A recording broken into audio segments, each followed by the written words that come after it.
Hi all, this is our PhoneArena video review of the Samsung Galaxy 5. The handset is a basic Android phone in the Galaxy line. It has a 2.8-inch capacitive touchscreen with 240 by 320 pixels of resolution. Pretty low for today's standard is this 2.8-inch size, but the visibility indoors is good and viewing angle as well for a basic LCD handset, that is. Outside on the direct sunlight, performance even on maximum brightness is below average, but indoors everything looks decent. Underneath this 2.8-inch screen are a bunch of navigational buttons. Everything's physical, there's no capacitive touch keys. The two rocker buttons here for the 4 Android functions. It's search and home on the left, and then back. It's menu and home on the left, and then back and search on the right. Underneath them are the send and end keys and the 5-directional D-pad. Since everything is cramped underneath the screen, this area feels quite overcrowded, and there's no backlighting, so you have to learn by heart which Android function is applied to which side of the rocker buttons, which takes some getting used to, but after you spend some time with the handset, you get used to it. There are no sensors in the front whatsoever, no front-facing camera, no ambient light or proximity sensor to keep costs low, we assume. Since most of the keys are underneath the screen, around the handset we have only the volume key on the left and the micro USB port, as well as the standard audio jack up top, and that's it. Nothing else around the handset. Looking on the side, there's this sloping line in dark gray, which is a tribute to the Corby line. It's basically looks like a Corby with Android, which makes it pretty appealing in terms of design. It's light, it's very comfortable to hold, and the design looks good. On the back is a typical for Samsung glossy black plastic, and the 2-megapixel camera with chrome-like rim around it. The Samsung Galaxy 5 has a 600 MHz chipset, which is powering Android 2.1, and on top of it is TouchWiz 3.0, but a bit modified version, as we can see here. So let's have a look at it. The TouchWiz 3.0 interface on the Samsung Galaxy 5 is very optimized for the 2.8-inch screen with QVGA resolution. For example, the usual traditional dock in the bottom of the home screens here is with smaller icons to fit in the screen. It's transparent. There are only 3 icons here for the dial pad, contacts, and the main menu. Otherwise it's the same interface. Home screens where you can place widgets, the Samsung set, and the default Android widgets.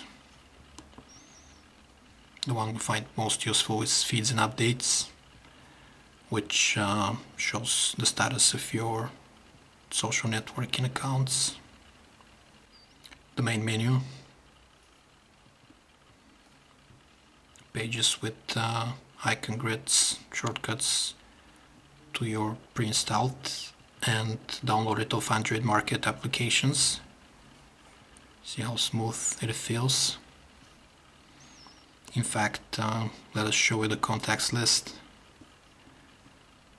Kinetic scrolling is so smooth that we were thought in the beginning the handset runs Froyo.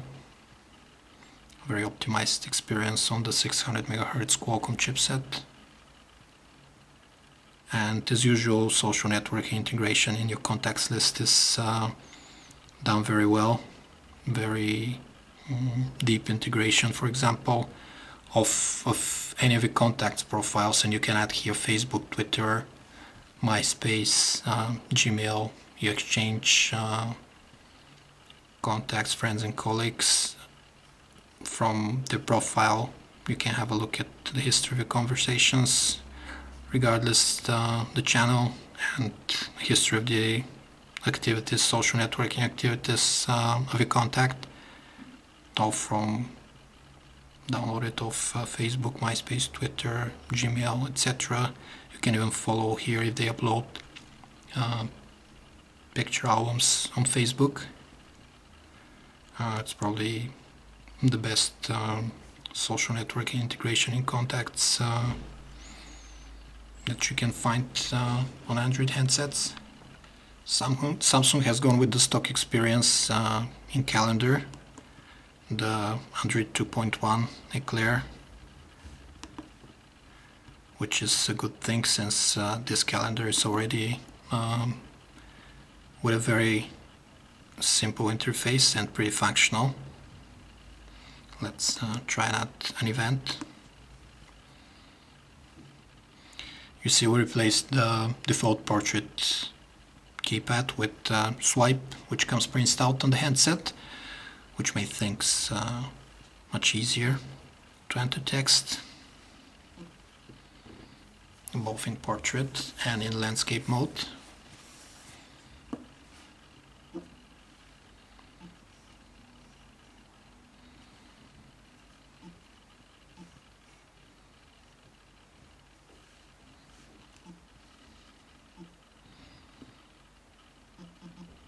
And you see it's pretty easy to add an event in the calendar. It aggregates also your Facebook or Exchange calendars if you have set them up. The other stock experience is in the gallery.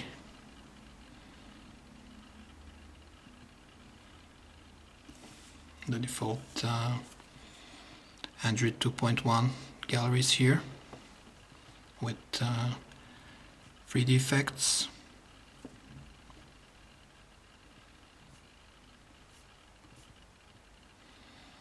And the camera interface is the usual TouchWiz 3.0.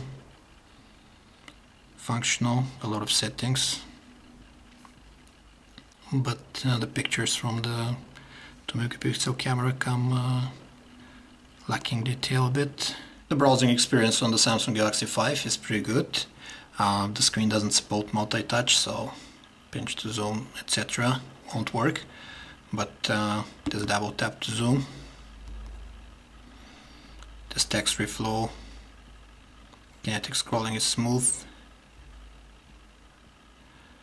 And although it doesn't support desktop Adobe Flash, Flash ads can be seen easily, and for example embedded videos show up as well. If you want precision zooming, you'll use the magnifying glass here.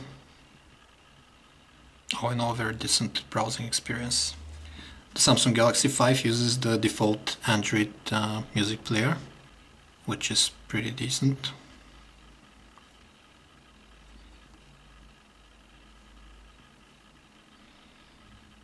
And what's more, although it's the most basic Android handset in the Galaxy line, it has the 5.1 channel surround sound in headset mode. Here you go. Once you plug the handsets in, you have a mock surround sound, which improves the listening experience quite a bit. Well, we have to note that we like the Samsung Galaxy 5. It lacks a bit of extra features, such as proximity sensor, ambient light on the front or front-facing camera. The screen is smallish for today's standards, 2.8-inch capacitive touchscreen, and the navigational buttons underneath it feel a bit cramped in this small space. There's no backlighting to them as well, but you get used to that pretty quickly. The 2 megapixel camera on the back takes pictures that are lacking a bit in the detail department, but these gripes are overshadowed by the fact that you have a very decent Android handset at the rock bottom price with a full set of connectivity options. You have 3G, Wi-Fi, assisted GPS, Bluetooth and FM radio with RDS. And as we mentioned, for this price, if you're just moving to a touchscreen phone, or you want a basic Android handset with an appealing design from a brand name manufacturer like Samsung, then this handset would be a very suitable candidate. This was a video review of the Samsung Galaxy 5 from PhoneArena.